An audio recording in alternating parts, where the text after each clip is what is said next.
चलो शुरू करें।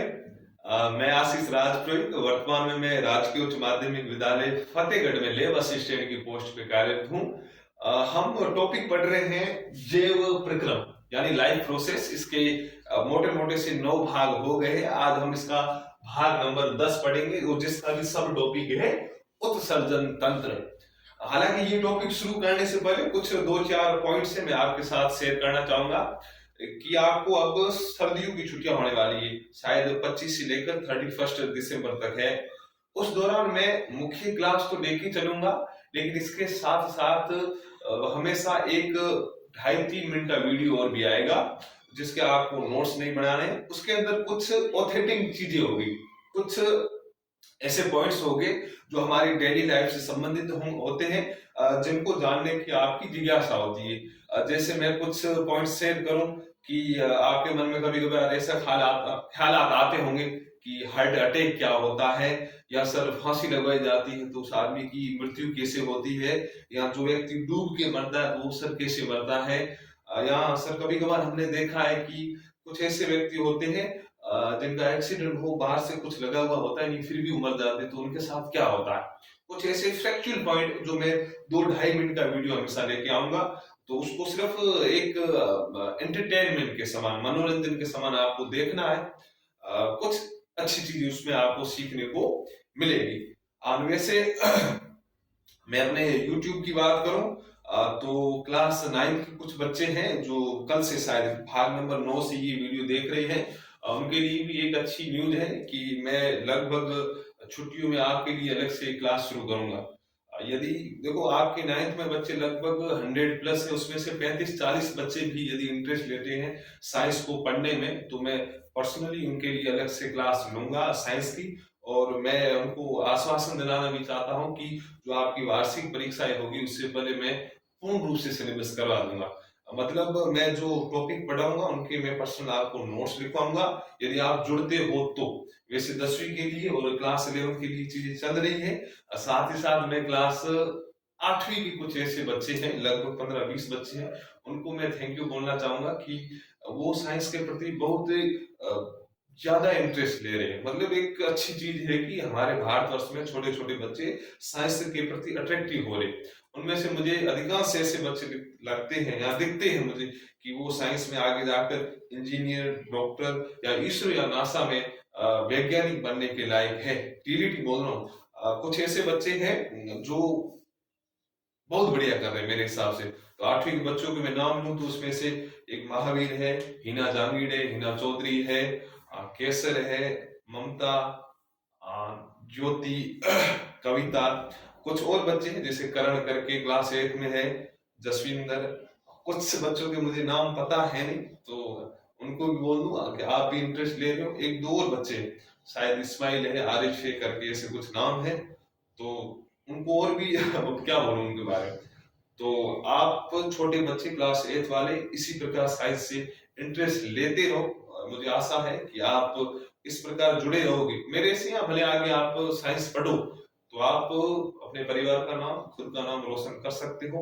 और जिन 8वीं के बच्चों का मैंने नाम नहीं लिया है तो उनको सॉरी बोलना चाहूंगा कि मुझे हर किसी के नाम याद रहते नहीं। वैसे आप भी इंटरेस्ट ले रहे हो, जिसका नाम नहीं लिया तो कमेंट में लिख लेना, अगली बार मैं उनका नाम ले लूंगा। चलो तो हम आज शुरू करें उत्सर्जन तंत्र।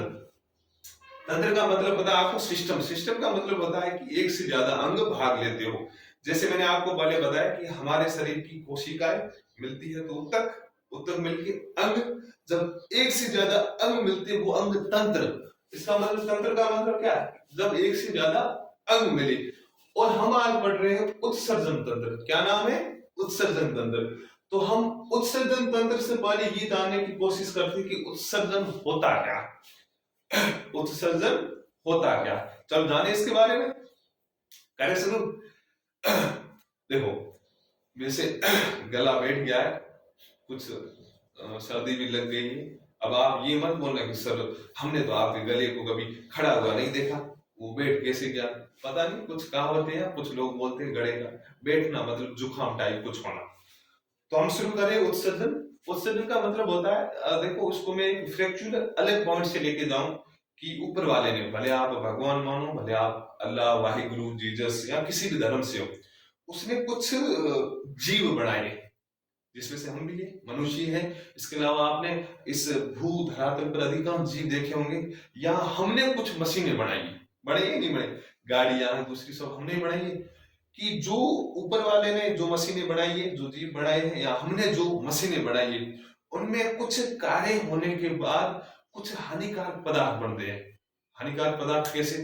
तो मोटा मोटा सा मैं इसका एग्जाम्पल दूं, आप सर्दियों में हाथ को सेकते हो, तपाते हो गर्माहट के लिए, क्या करते हो? लकड़ी को जला दिया, लकड़ी को आप जलाते हो, उसमें जो ऊष्मीय ऊर्जा होती है वो आपके हाथों के ऊपर आती है और आपके अंदर शरीर की ब्लड को वापस इक्वल तापमान पर लाने की कोशिश करती है, या आपके शरीर को गर्म लाने की कोशिश करती है। जैसी लकड़ी पूर्ण रूप से जलती है तो लास्ट में क्या बचता है? राख। राख क्या है? हानिकारक पदार्थ। इसका एक और एग्जांपल दो, हमने गाड़ियां बनाई, गाड़ी में आप पेट्रोल, डीजल, ऑयल कुछ भी डालो, जब गाड़ी चलती है तो इसमें भी कुछ हानिकारक पदार्थ बढ़ते। क्या बढ़ते? धुआं। Very good. धुआं, धुएं को निकालने का एक साधन होता है, एक पाइप होता है। यदि मैं गाड़ी में से धुएं को बाहर नहीं निकालूंगा तो गाड़ी खराब हो जाएगी। इसी प्रकार ऊपर वाले ने हमें तैयार किया, हमारे अंदर भी कुछ हानिकारक पदार्थ होते हैं, उन्हें भी बाहर निकालना आवश्यक होता है।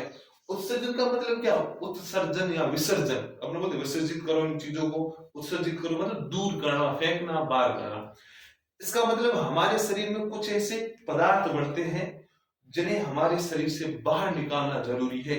यदि हम उनको ना निकालें तो हमारा शरीर डैमेज हो सकता है या हमारी मृत्यु हो सकती है। और बाहर निकालने जो प्रक्रिया होती है उसे क्या बोलते हैं? उत्सर्जन। और इस प्रक्रिया में जो सिस्टम काम करता है, जो पूरा तंत्र काम करता है, उसे हम बोलते हैं उत्सर्जन तंत्र। अब हम इसकी पहले परिभाषा जानने की कोशिश करते हैं कि उत्सर्जन होता क्या है, जानने की कोशिश करें। चलो मैं यहाँ पे परिभाषा लिख रहा हूं, वो आपको लिखनी है। आगे कुछ मैं पॉइंट्स आपको बोल के लिखाऊंगा, वो आपको लिखने हैं, और कुछ यहाँ पे मैं लिखूंगा। चलो सबसे पहले आप लिखो उत्सर्जन की परिभाषा। भाई होता क्या उत्सर्जन, ये तो पता होना चाहिए ना हमें। उत्सर्जन,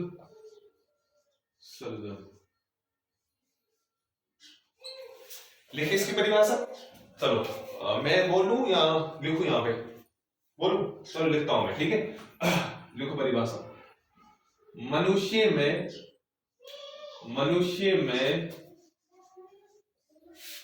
उपापचयी, मनुष्य में उपापचयी प्रक्रियाओं,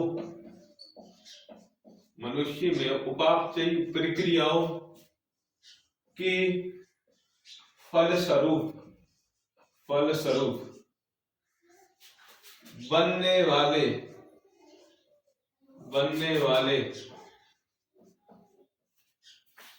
नाइट्रोजनी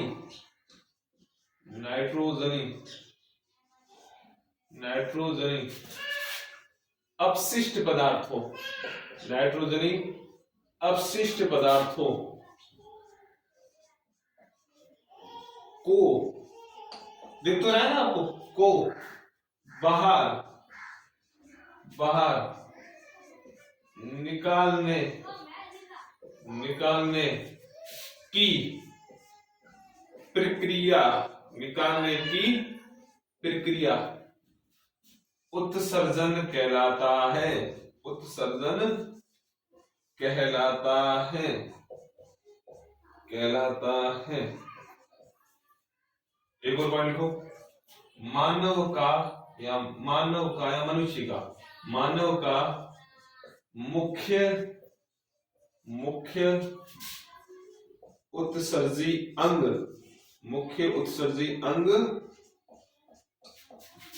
कौन सा है, किसी को पता है? चलो पहले अपने परिभाषा समझते हैं, फिर मैं आगे बढ़ता हूं। देखो शुरू करें, समझने देखो, लिख लिया यहाँ पे, लिख लो। वैसे देखो अभी ये चीज मैंने लिखी है, फिर आगे जो जस्ट कुछ पॉइंट्स है, हम किडनी के बारे में जो कुछ पढ़ेंगे या नेफ्रॉन के बारे में, वो चीजें मैं लिखवाऊंगा बोल के, तो ठीक है, कुछ लिखूंगा कुछ लिखवाऊंगा बोल के। पहले आप उत्सर्जन की हम परिभाषा समझते हैं। मनुष्य में यानी हमारे अंदर, मनुष्य में उपापचयी प्रक्रियाओं के फलस्वरूप बनने वाले नाइट्रोजनी अपशिष्ट पदार्थों को बाहर निकालने की, नाइट्रोजन अपशिष्ट पदार्थों को शरीर से, हमारे शरीर से, यहां पर लिख लो, शरीर से बाहर निकालने की प्रक्रिया उत्सर्जन कहलाता है। अब देखो दो तीन पॉइंट है।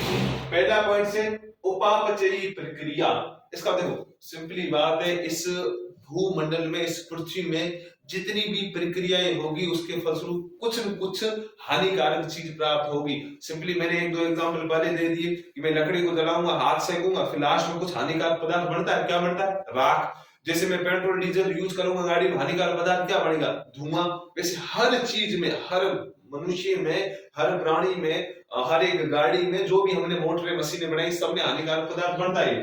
तो अब देखो हमारे अंदर जो प्रक्रिया चलती है उन्हें हम क्या बोलते हैं? उपापचय बोलते हैं। वैसे अधिकांश बच्चों को पता है उपापचय होता क्या है, मैंने लगभग 8-10 बार समझा दिया। पता है या पूछूंगे? चलो बताओ। अरुण क्लास 10 तुम बता दो। अशोक सोडा क्लास 10 नहीं बताइए जी यार, उपापचय सिंपली है। चलो कौन बताएगा?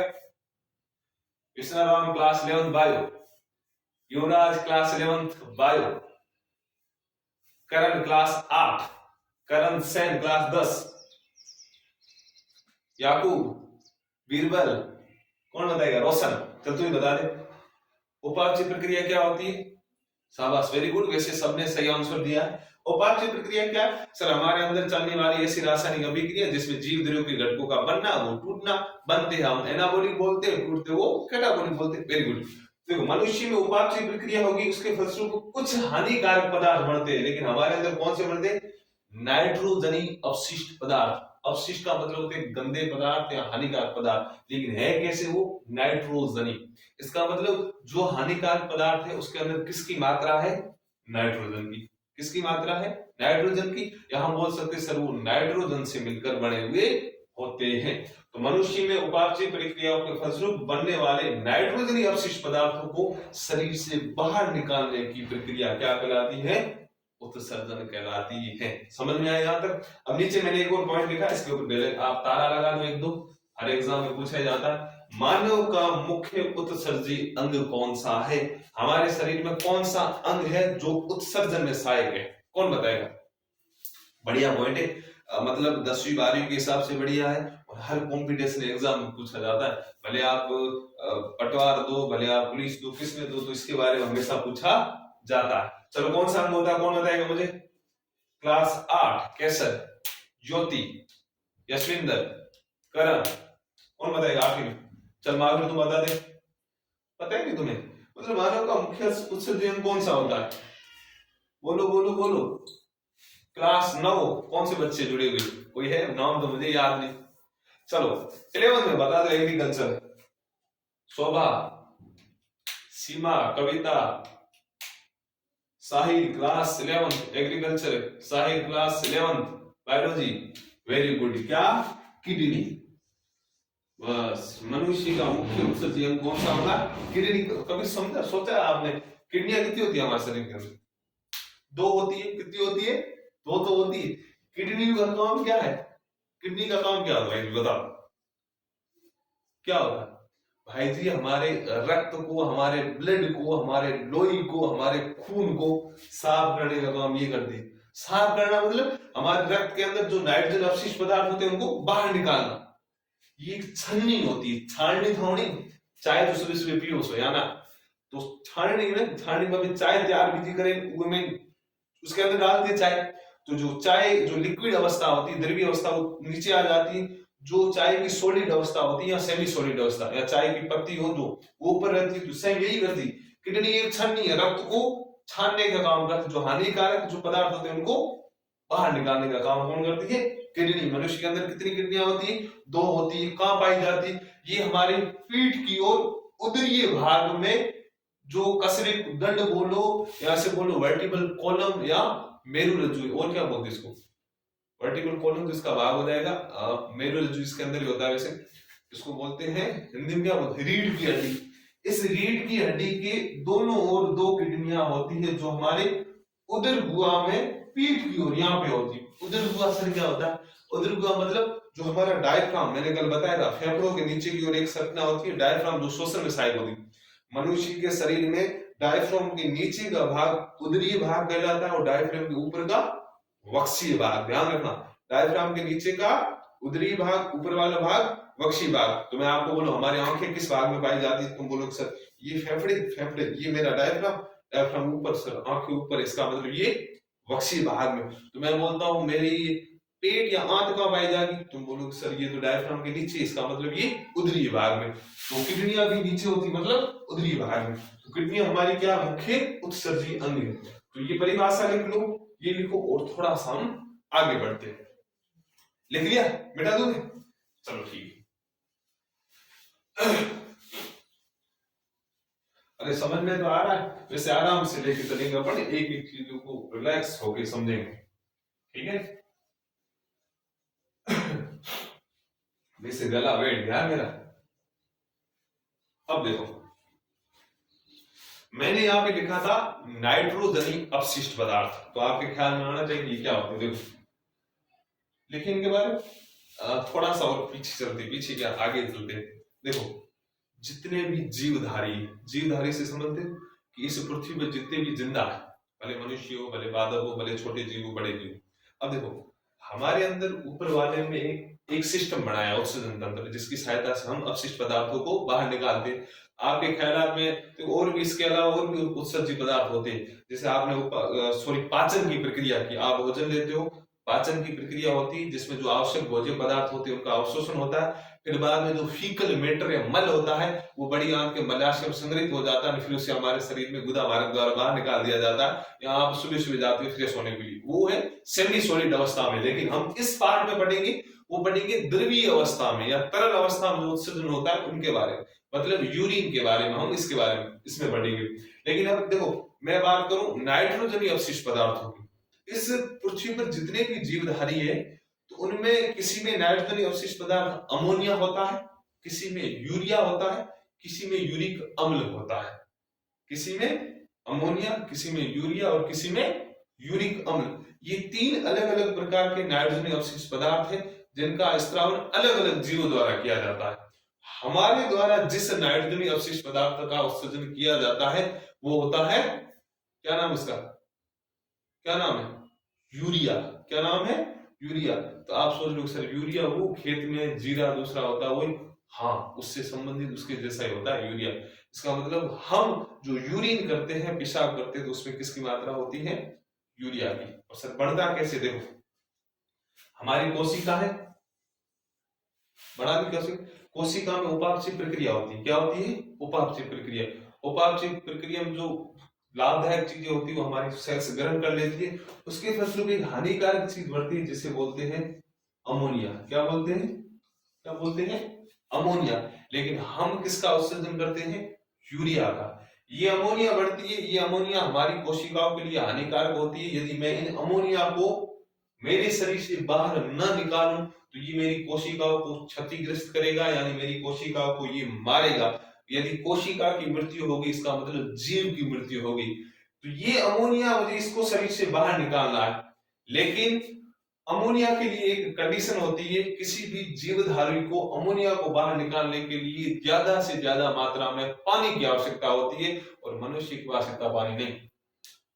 तो हमारी कोशिका क्या करती है, हमारा शरीर क्या करता है, इस अमोनिया को जो उपापचय प्रक्रिया को फलस्वरूप बनी है, इस अमोनिया को ये ली जाती है हमारे लीवर में। लीवर मतलब हमारे यकृत में, सुना होगा अब एक देसी भाषा बोला, हमारे जिगर है मगनों में और लड़ाई देना, जिगर इसको बोला जाता है, लीवर को या यकृत को। इस अमोनिया को लाया जाता है यकृत के अंदर। अब ये यकृत इस अमोनिया को बदलता है यूरिया में। किसमें बदलता है, यूरिया में। NH3 किसका फॉर्मूला है, अमोनिया का। फिर ये अमोनिया यकृत के अंदर आती है, इसे बदला जाता है यूरिया में। यूरिया का सूत्र होता है, सबको ध्यान रखना है, NH2CONH2। ये सूत्र भी ध्यान रखने। और एक और बढ़िया पॉइंट है, वैज्ञानिकों द्वारा लैब के अंदर या प्रयोगशाला के अंदर सबसे पहला बनाया गया जो यौगिक था वो कौन सा था, यूरिया। फॉर्मूला क्या है, NH2CONH2। अमोनिया का फॉर्मूला क्या है, NH3। मैं वापस रिपीट कर रहा हूं, हमारी कोशिकाओं में उपापचय प्रक्रिया हुई, फलस्वरूप बना अमोनिया। अमोनिया को शरीर से निकालना आवश्यक है, लेकिन अमोनिया की कंडीशन है कि पानी की आवश्यकता ज्यादा होती है, हमारे पास है नहीं। तो हमारा शरीर इस अमोनिया को ले जाता है, या हमारे शरीर का जो ब्लड है या जो भी आवश्यक पदार्थ है वो अमोनिया को लेके जाते हैं लीवर में, यकृत में। ये एक मशीन है, ये मशीन अमोनिया को किसमें बदलती है? यूरिया में। और यूरिया को शरीर से बाहर निकालने के लिए अमोनिया की तुलना में कम पानी की आवश्यकता होती है। अमोनिया की तुलना में कम पानी की आवश्यकता होती है। अब ये यूरिया हमारा शरीर का हानिकारक पदार्थ, अब इसे हम हमारे किडनी की सहायता से छानकर हमारे शरीर से बाहर निकालते हैं। किसको? यूरिया को। मनुष्य का उत्सर्जी पदार्थ कौन सा है? यूरिया। कौन सा है? यूरिया। फॉर्मूला NH2CO NH2, ये पूछा भी जाता है, NH2CO NH2। अब देखो मैंने आपको पहले क्या बोला मैंने? नाइट्रोजन अवशिष्ट पदार्थ, नाइट्रोजन मतलब जिनमें नाइट्रोजन हो। अमोनियम नाइट्रोजन है या नहीं है?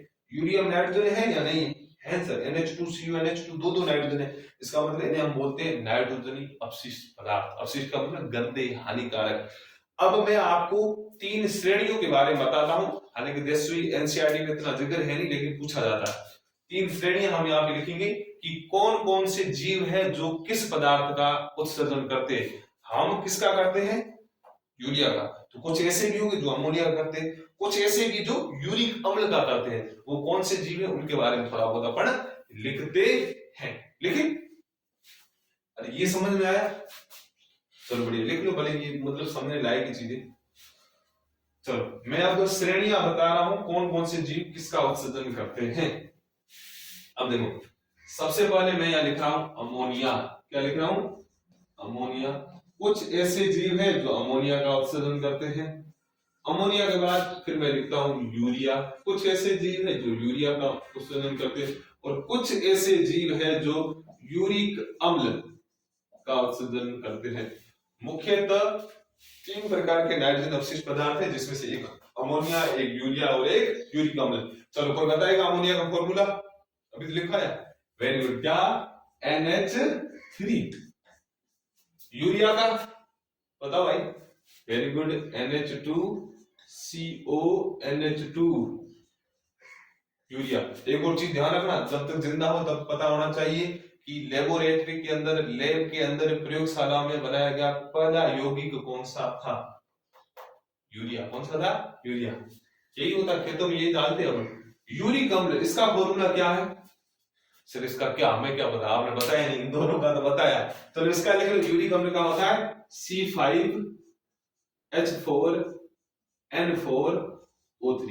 ये थोड़ा लंबा चौड़ा हो गया नहीं, याद रखो तो बढ़िया है। अमोनिया NH3, अमोनिया क्या formula? NH3। Urea NH2CO NH2, NH2CO NH2। Uric अम्ल C5H4N4O3। तीनों में नाइट्रोजन है N। यूरिक अम्ल का क्या?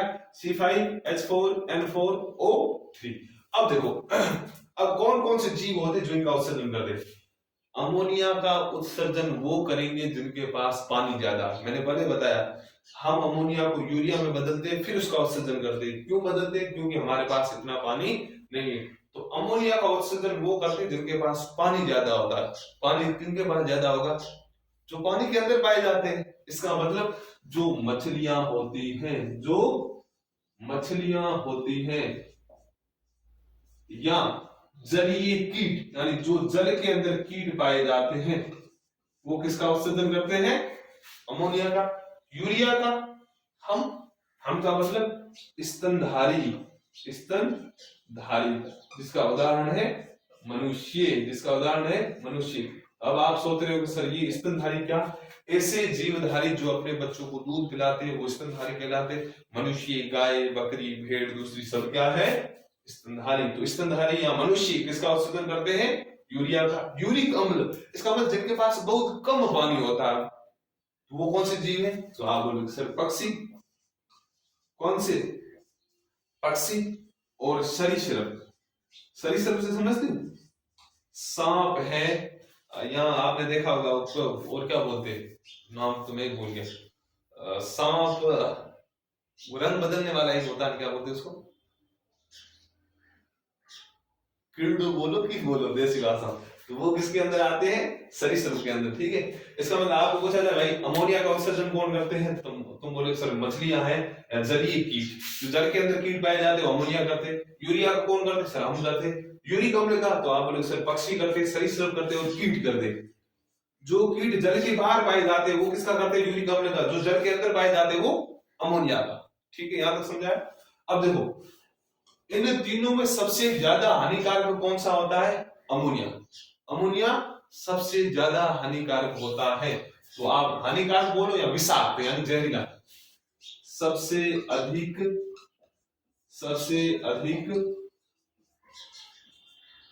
विषाक्त। विषाक्त का मतलब जहरीला। तुलनात्मक कम विषाक्त। कम विषाक्त मतलब अमोनिया की तुलना में यूरिया थोड़ा कम जहरीला होता है। यूरिक अम्ल बहुत कम विषाक्त। इसका मतलब बहुत कम विषाक्त। यूरिक अम्ल कम विषाक्त होता है। इन तीनों को शरीर से बाहर निकालने के लिए सबसे ज्यादा पानी की किसमें आवश्यकता होती? अमोनिया में। सही बात, सबसे ज्यादा पानी इसके लिए चाहिए, फिर इसके लिए चाहिए और सबसे कम इसके लिए। तो इसका मतलब पानी की आवश्यकता सबसे अधिक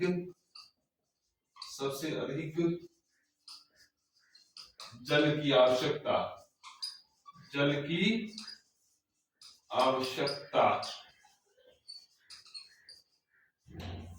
सबसे अधिक जल की आवश्यकता मतलब पानी इसमें सबसे ज्यादा चाहिए। इसकी तुलना में इसमें थोड़ा कम। मैंने 2 तीर बनाए, इसमें 1 तीर बनाया, मतलब कम चाहिए। ठीक है, समझ आया? थोड़ा बहुत ही पॉइंट आपको ध्यान रखना। कॉम्पिटिशन एग्जाम के लिए भी बढ़िया है और 10वीं और 12वीं के लिए भी बढ़िया है। तो ये लिख लो आप, समझ में आए? यहाँ तक हमारा नाइट्रोजन अवशिष्ट पदार्थ कौन सा है? तब तो बोलोगे सर हमारा यूरिया है। यहां तक लिख लो। फिर मैं शुरू करवा रहा हूं मनुष्य का उत्सर्जन तंत्र, यानी हमारी किडनियां क्या होती है, कैसे होती है, कैसे मूत्र का निर्माण करती है, क्या है क्या नहीं। चलो शुरू करें। मैंने कहा रखा टेस्ट, लिख लो, ये लिख लो आप।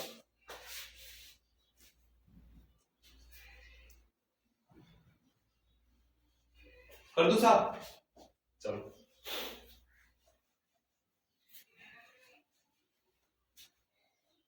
मुझे बताओ मनुष्य का मुख्य उत्सर्जी अंग कौन सा? अंग कौन सा है? किडनियां। कौन सा? हमारी किडनी।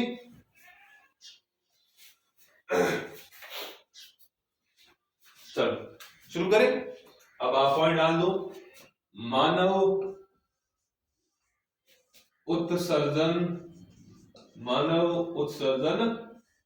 तंत्र।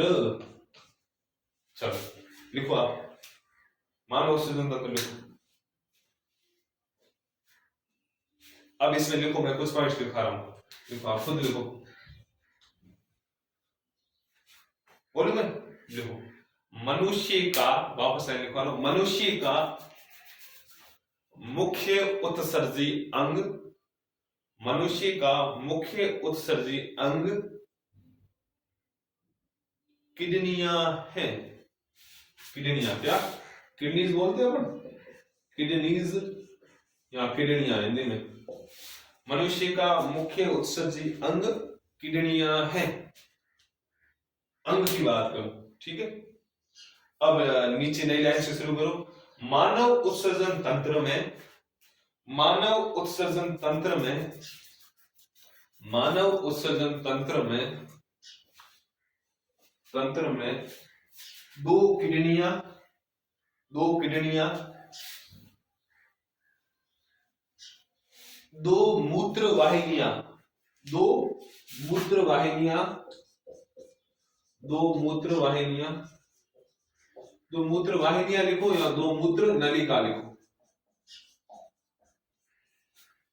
दो मूत्र वाहिनियां कोमा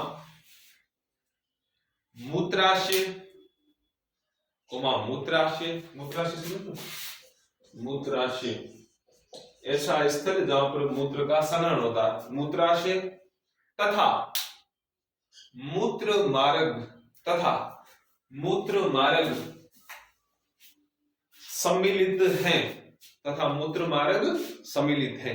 मतलब जो मनुष्य का जो उत्सर्जन तंत्र है उसके अंदर क्या होती है, तब आप बोलोगे सर उसके अंदर दो किडनियां होती है, दो मूत्र वाहिनियां, मूत्राशय और मूत्र मार्ग। ठीक है, यहां तक लिख लिया। अब मैं एक डायग्राम बना रहा हूं, आप बना लो, चित्र बना रहा हूं, उसके थ्रू अपन समझेंगे। चलो बनाओ।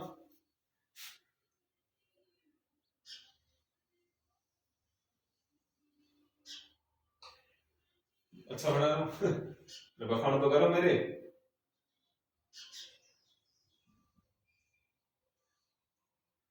दूसरा सही नहीं बना, चलो बनाइए।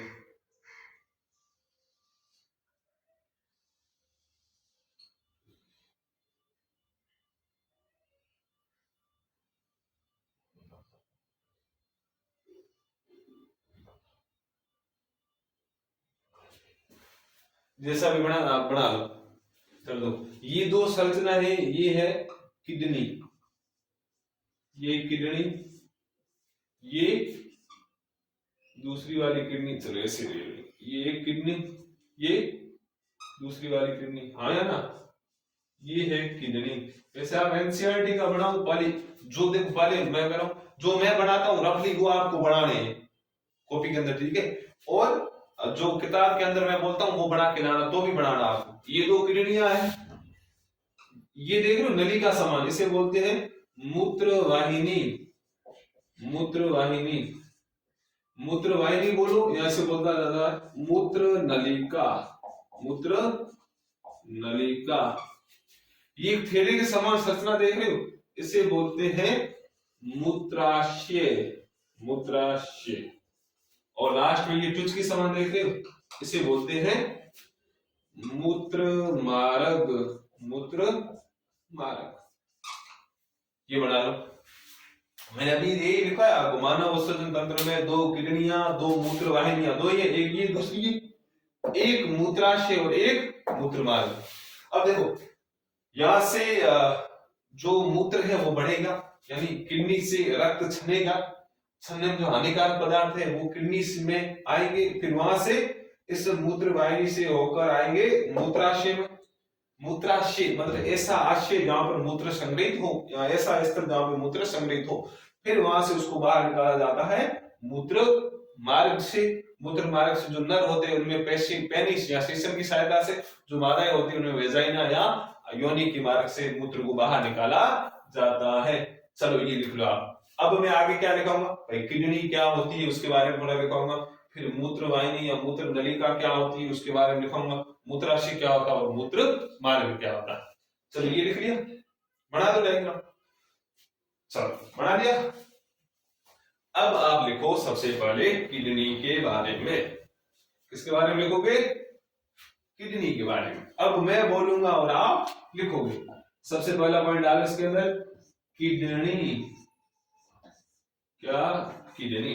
चलो लिखो, मैं बोल रहा हूं, इस लैंग्वेज मुझे इतनी पता है नहीं फिर भी। चलो लिखो आप जल्दी जल्दी, वो समझ में आया होगा। अरे आएगा क्यों नहीं आएगा, पढ़ा कौन रहा, आया ना, आ गया। चलो किडनी में लिखो। किडनी में आपके जो किताब है उनमें ऐसे लिखा हुआ होगा, वृक्क ऐसे लिखा हुआ होगा, ठीक है। कंफ्यूज नहीं होगा सर, हमें किताब में पता है हिंदी में वृक्क बोलते हैं। चलो इसमें लिखो, किडनी में लिखो। लिखो मैं बोल रहा हूं, यह मानव का मुख्य उत्सर्जन अंग है। यह मानव का मुख्य उत्सर्जन अंग है, मुख्य उत्सर्जन अंग है। लिख लिया, आगे लिखो। यह शरीर से करीब 75 से 80%, 75 से 80% तरल अपशिष्टों को बाहर निकालता है। 75 से 80% तरल अपशिष्टों को बाहर निकालता है, तरल अपशिष्टों को बाहर निकालता है। अब आगे लिखो, नई लाइन से शुरू करो। यह सेम के, सेम ऐसे लिखो, यह सेम के, देखते जाओ मैं बोल रहा हूं, यह सेम के दानों की आकृति की, यह सेम के दानों की आकृति के गहरे भूरे रंग के होते हैं, मतलब किडनी टिन्नी टिन्नी से होती है। यह सेम के दानों की आकृति के गहरे भूरे रंग के, गहरे भूरे रंग के होते हैं, भूरे रंग के, जो किडनियां होती है गहरी भूरे रंग की होती है, ठीक है, होते हैं। अब इनकी स्थिति लिखो, आगे का, ये उदर गुहा, उदर गुहा, ये उदर गुहा में पीठ की ओर, उदर गुहा में पीठ की ओर, पीठ की ओर, पीठ की ओर आमाशय के नीचे, यानी हमारे पेट में नीचे की ओर, आमाशय में, आमाशय के नीचे, आमाशय के नीचे रीढ़ की हड्डी के, रीढ़ की हड्डी के, रीढ़ की हड्डी, ये देख सिंपली लंबी वाली हड्डी, रीढ़ की हड्डी के दाएं व बाएं भाग में स्थित होते हैं, रीढ़ की हड्डी के दाएं व बाएं भाग में स्थित होते हैं। सिंपली बात है, ये रीढ़ की हड्डी, एक किडनी इस साइड होगी और दूसरी इस साइड होगी, होते हैं। लिख लिया।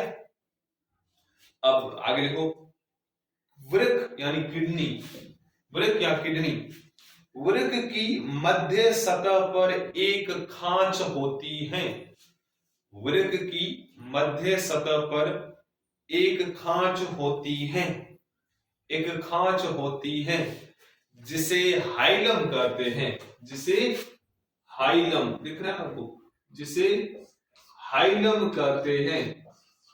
क्या बोलते हैं? हाइलम, जिसे हाइलम कहते हैं। वृक्क की मध्य सतह पर एक खांच होती है जिसे हाइलम कहते हैं। आगे लिखो, कंटिन्यू। मूत्र नलिका, मूत्र नलिका कोमा तंत्रिकाय, कोमा तंत्रिकाय, मूत्र नलिका कोमा तंत्रिकाय कोमा रक्त वाहिनियां, कोमा रक्त वाहिनियां हाइलम से होकर, हाइलम से होकर, हाइलम से होकर किडनी में प्रवेश करती हैं, किडनी में प्रवेश करती हैं, हाइलम से होकर किडनी में प्रवेश करती है। चलो अपन समझते हाइलम क्या। देखो, ये मैंने ऐसे किडनी बनाई थी, आप ऐसे बनाई थी, फिर मैंने ऐसे करके नीचे को ऐसे कुछ निकाला था, है ना। ये खांच देख रहे, ये वाली खांच, अंदर गई हुई खांच, इसी को क्या बोलते हैं? हाइलम। फिर मैंने आगे क्या लिखा? इसी हाइलम से मूत्र नलिका, तंत्रिका तथा रक्त वाहिनियां किडनी के अंदर प्रवेश करती। सही बात है, ये खांच थी, यहीं से तो जुड़ी हुई थी, क्या? मूत्र वाहिनी। इसका मतलब जो तंत्रिका आएगी हमारे ब्रेन से आएगी, वो भी किस भाग से इसके अंदर प्रवेश करेगी? इस हाइलम से। जो रक्त वाहिनी आए, मतलब धमनी और सिराएं आएगी, वो भी किस भाग से प्रवेश करेगी? इस भाग से। समझ में आया? इन वाले भाग से नहीं, सिर्फ हाइलम वाले भाग से। आया ना? आ गया? चलो आगे बढ़े। प्रवेश करती हैं, तो लिख लिया। अब आगे लिखो, किडनी के दो भाग होते हैं। कितने भाग होते हैं? किडनी के दो भाग होते हैं, किडनी के दो भाग होते हैं, जिसमें आप देखो ए नंबर भाग को बोलते हैं बाहरी वलकुट भाग, बाहरी वलकुट, बस सीधे ए से लिख लो। ए भाग को बोलते हैं वलकुट। क्या बोलते हैं? वलकुट। देख तो रहा, ए भाग को बोलते हैं वलकुट, और दूसरा जो भाग होता है बी भाग, उसको बोलते हैं मध्यांश। क्या बोलते हैं? मध्यांश।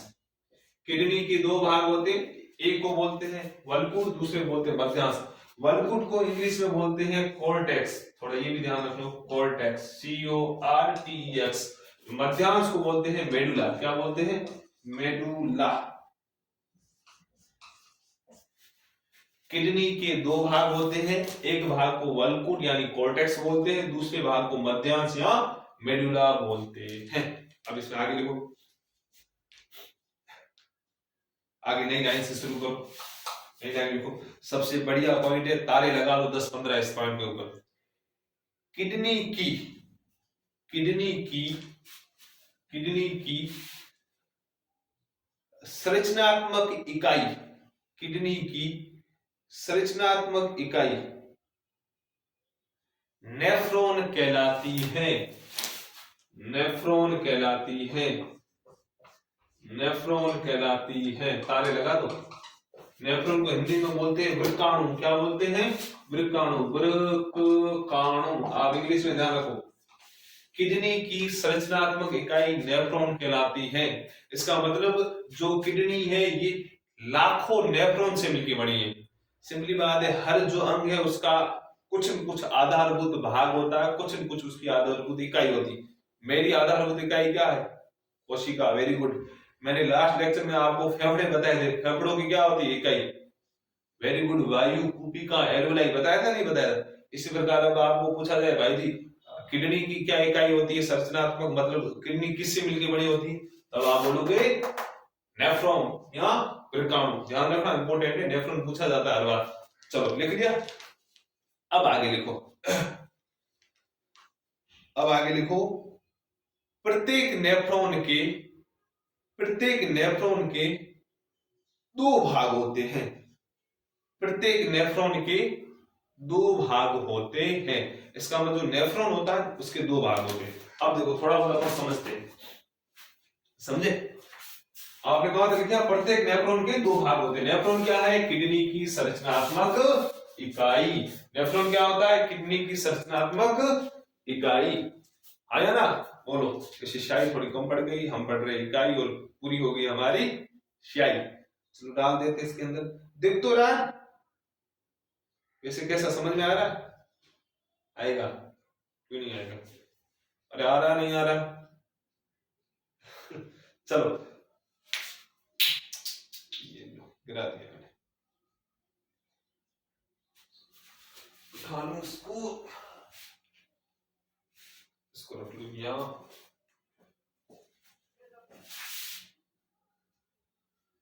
चलो बढ़े आगे। अब देखो मैं नेफ्रॉन समझा रहा हूं आपको। ये मैंने क्या बनी रुकी गई पूरी। चलो ये बाणी दिया। मारवाड़ी क्या बोलते इसे? उड़ा देना। आया ना? बड़े देरी चली नहीं दिया।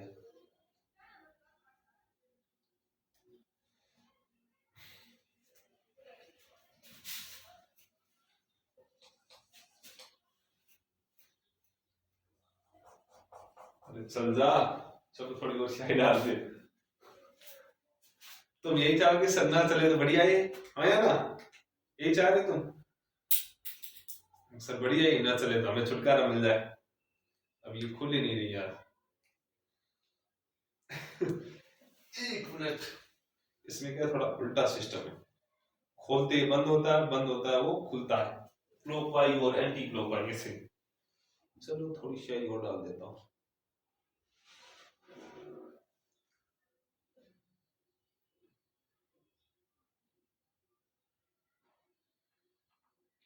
अब चलेगा, जरूर चलेगा।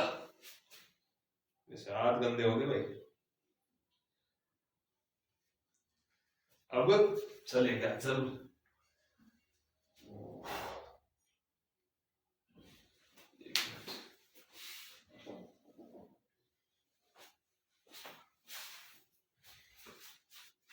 चलो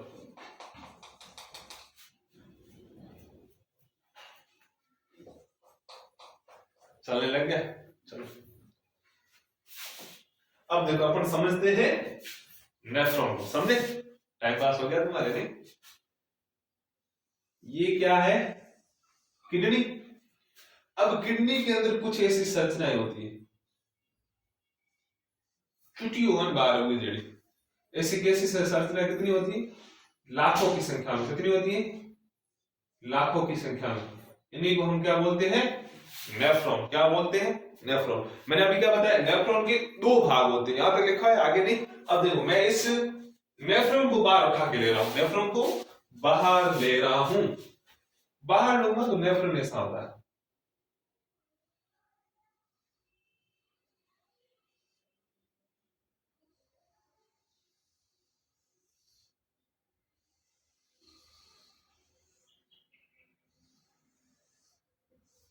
ये नेफ्रॉन है, क्या है, नेफ्रॉन। ये किडनी की संरचना दिखाई, मैंने किडनी से एक नेफ्रॉन उठा के बाहर लिया। अब नेफ्रॉन के कितने भाग होते हैं, दो होते हैं। दो कौन से, एक ऊपर वाला भाग होता है, इस ऊपर वाले भाग को बोलते हैं बोमन संपुट, बोमन संपुट। बाकी जो पूंछ वाला भाग है, पूंछ वाला भाग है, इस भाग को बोलते हैं वृक्क नलिका। क्या बोलते हैं, वृक्क नलिका। तो आपने लिखा नेफ्रॉन के दो भाग होते हैं, शब्दों में नीचे एक नंबर डाल के लिखो बोमन संपुट, बोमन संपुट, और दूसरा लिख लो वृक्क नलिका, वृक्क नलिका।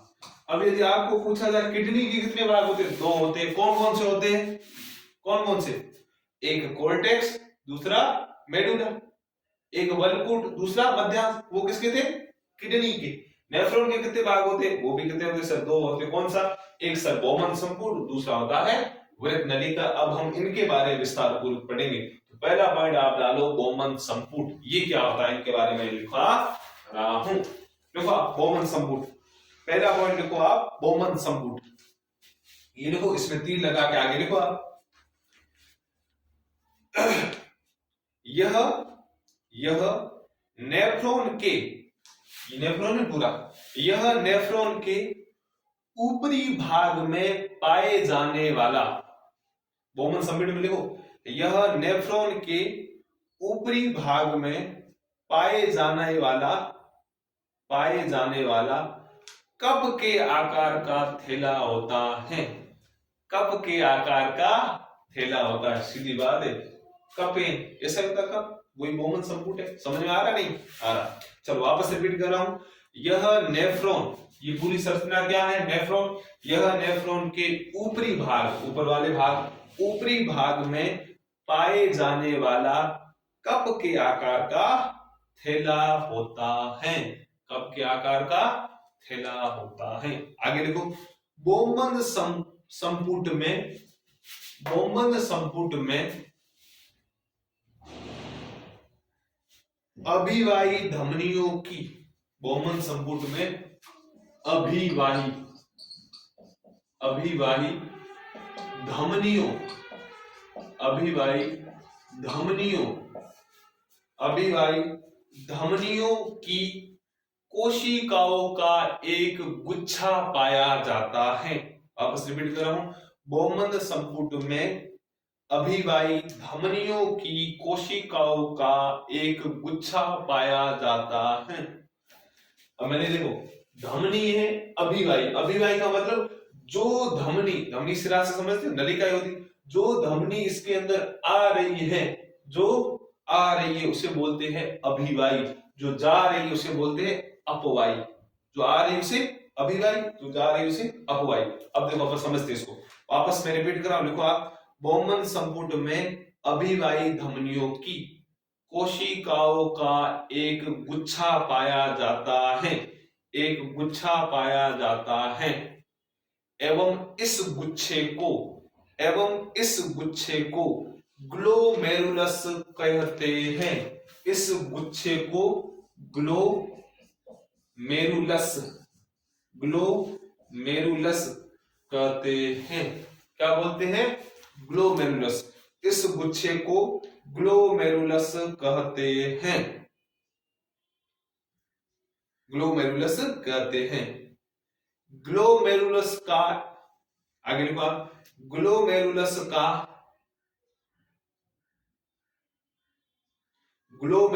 का एक सिरा, ग्लोमेरुलस का एक सिरा जो बोमन संपुट में ग्लोमेरुलस का एक सिरा जो बोमन संपुट में अपशिष्ट युक्त गंदा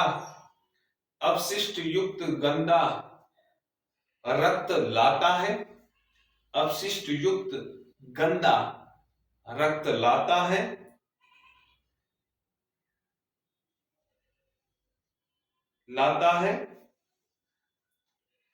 वो भाग धमनी से जुड़ा होता है।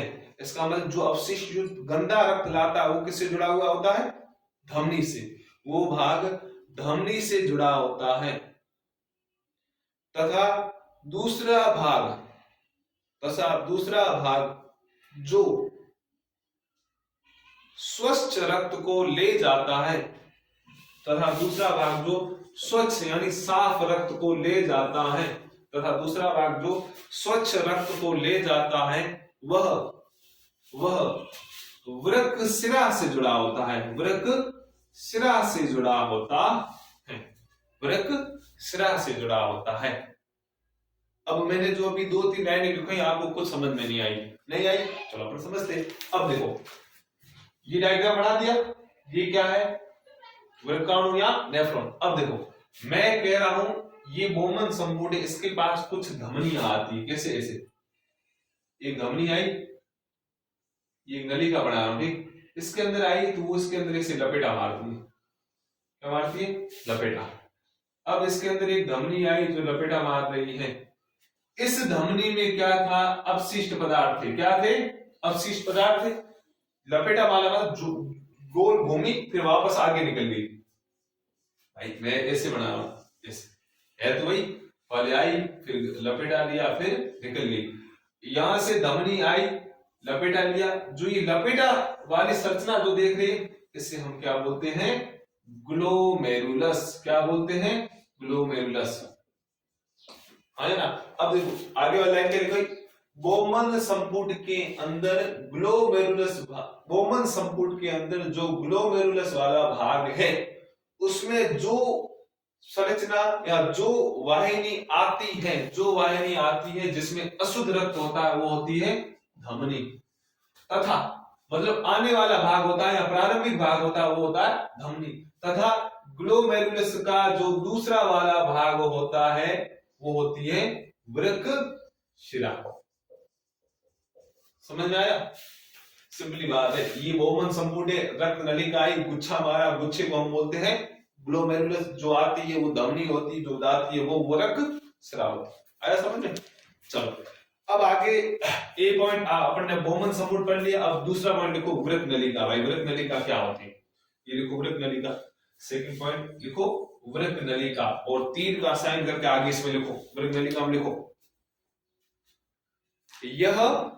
यह किसका वृक्क नलिका लिख रहे हैं भाई जी? नेफ्रॉन के कितने भाग होते हैं? 2। कौन से? पहला सर बोमन संपुट के बारे में हमने लिख लिया। दूसरा क्या है?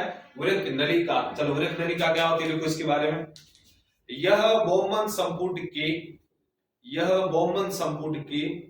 निचले हिस्से से प्रारंभ होने वाली नलिका है। यह बोमन संपुट के निचले हिस्से से प्रारंभ होने वाली नलिका है जिसका दूसरा सिरा मूत्र एकत्र करने वाली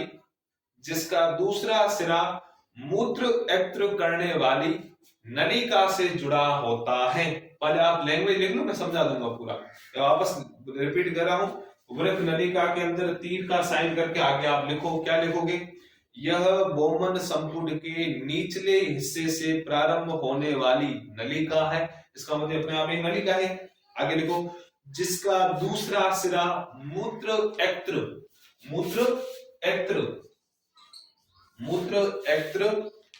करने वाली नलिका से जुड़ा होता है। करने वाली नलिका से जुड़ा होता है। इसके प्रथम भाग को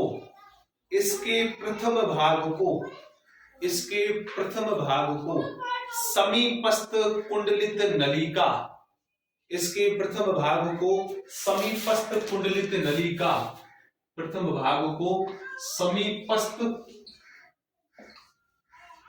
कुंडलित नलिका। समीपस्थ कुंडलित नलिका, समीपस्थ है तो नहीं था, समीपस्थ कुंडलित नलिका कहा जाता है तथा मध्य भाग को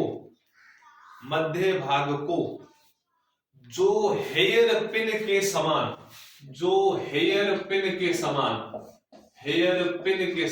बालों में जो पिन लगाते हैं उसके समान, जो हेयर पिन के समान